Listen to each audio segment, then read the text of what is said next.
In today's tutorial, I'm going to show you guys how to set up and install your Epson WorkForce WF-2760 series printer on your Windows, Mac OS, Linux, or Chrome OS device. So this should hopefully be a pretty straightforward process here, guys. And without further ado, let's go ahead and jump right into it.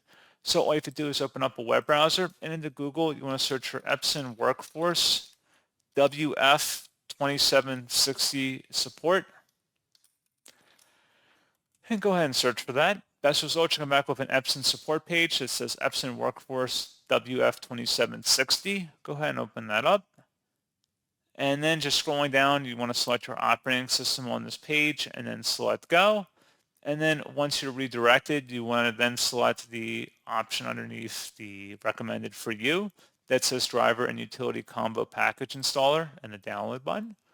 And then once it's downloaded to your system, you want to go ahead and just open up that file to begin extracting the contents. It should be a verified publisher, and you want to select yes.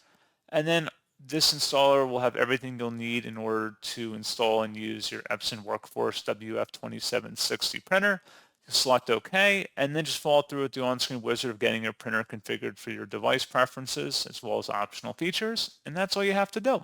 So pretty straightforward process on that, guys, and as always, thank you for watching. I do hope that I was able to help you out, and I do look forward to catching you all in the next tutorial. Goodbye.